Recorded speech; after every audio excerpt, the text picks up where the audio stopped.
We're looking forward to going to West Point. I think it's a special experience for our team to be able to go there. With the significance of the anniversary of 9/11 makes it a little bit special, I'm sure, for them.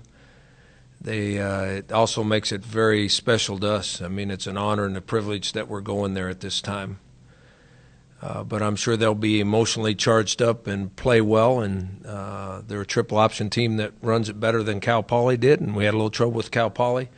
They're unorthodox on defense, which makes it difficult for our offense to figure out where they're lined up and who to block.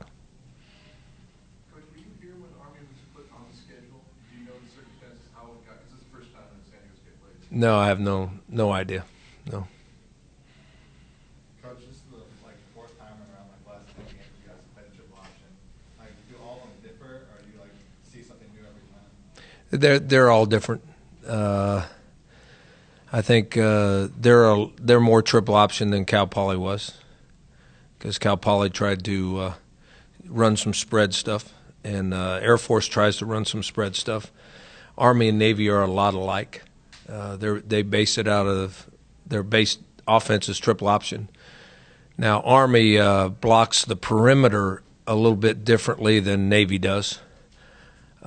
When they run the triple option and pitch the ball, they block it 4 or 5 different ways on the outside, which is different than most people. Navy blocked it on the outside for the pitch 2 different ways. Well, Army blocks it 4 different ways out there, which makes it a little more difficult. Everybody's a little bit different, but Army and Navy are truly triple option teams, where I would guess Cal Poly and Air Force are triple option teams that also do other things. Well, they helped us on the triple option part of it. I mean, some of it's very similar. Army's better at it. They execute better. They've been running it longer. Their offensive fronts much more adept at getting downfield and cutting defenders than Cal Poly was. So it's a challenge because they execute the offense better. Coach, if Army's like Navy with their triple option, how does Steelman compare to Dobbs, if at all? That's a great question. Dobbs is a little bit quicker and faster. They both execute the offense very efficiently. He's a better thrower than Dobbs was. Our problem with the triple option was against Navy and was against Cal Poly, our mistakes in the play-action game. I mean, it always takes you, no matter who you play triple option-wise, it takes you at least a quarter, sometimes a half, to get used to the speed that they run it at, because you don't see anything like it in practice.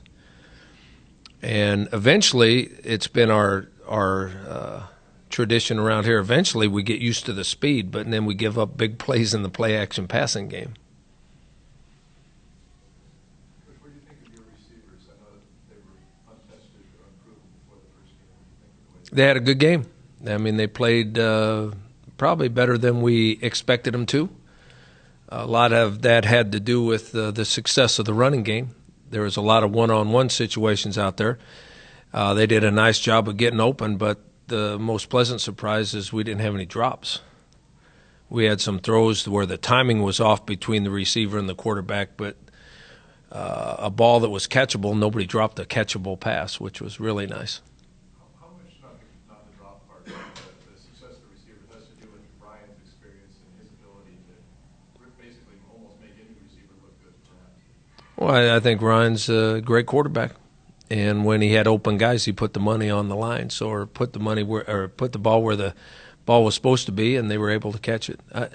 I mean, a lot of it has to do. The thing we did, we ran the ball good, but we really were good on play action pass. That's because the running game was successful.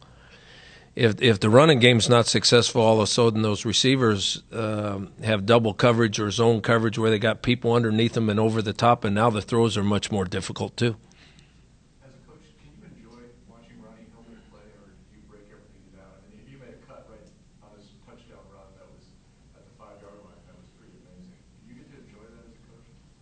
I enjoy it when we won and I watch it on film. I enjoy watching it.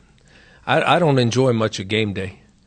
Because even when the offense is doing well, I'm thinking about what we're trying to do on defense. And if you were at the game, so we weren't playing really good defense the first half. So my thoughts were on that side of the ball. But I'm glad the offense kept the ball away from those guys as much as they did. That's nice. You had a pretty priceless comment at halftime when you said the defense stunk. And I know at least on the TV side they made kind of a big deal about that. Were you happy more so in the second half with the defensive output? I thought the defense played much better the second half.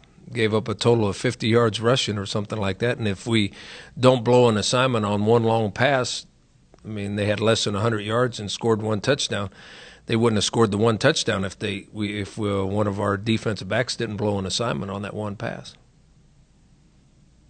Coach, you beat Navy and Air Force last year and now Cal Poly in the last game. With the success the defense has had against the triple option, do you like playing against teams that run this type of offense?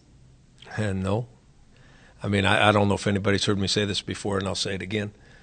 The triple option offense is the best offense that's ever been designed. You can go on a chalkboard, and I can be on either side of the ball, defense or offense, and you can't win on the chalkboard.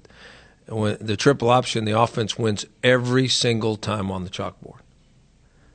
So I don't like playing against it because if they execute, they have an advantage if they execute well. Now, the only reason that the academy teams are basically the only ones that run it is because fans won't let you run it. Fans want to see what they see on Sundays in the NFL, and they won't buy tickets to watch the triple option. But it also gives teams like the academies a huge advantage because they don't care about NFL and they don't care about those sort of things. They have a higher calling in life, so they run the best offense known to man. That's my opinion. You cannot stop it on the chalkboard. Could you mention the significance of playing on Saturday, the day before the 10th anniversary of 9/11? You recall where you were on September 11th, 2001? Oh, sure. I mean, I think everybody of a certain age remembers that. I'm old enough. I remember when John F. Kennedy died. I can remember where I was then too. So no, I remember. I think it's an honor and a privilege that we're going to be there on that weekend, and I hope, and I've relayed this to our team. I want to embrace it. I want them to enjoy it. I want them to experience the whole atmosphere at West Point, and especially on this weekend. But then I also want them to be able to concentrate once the game starts and play well. And it's going to be a great test for our team to see if we're mature enough to embrace the situation and enjoy the situation as is, because it's a great honor to be there on this weekend. But then see how mature we are that we can buckle down on game time and still play well. Can you share with us where you were when you heard about September 11th? Oh, I was in my office, and they came charging in and said, "You ought to turn the TV on," so I did.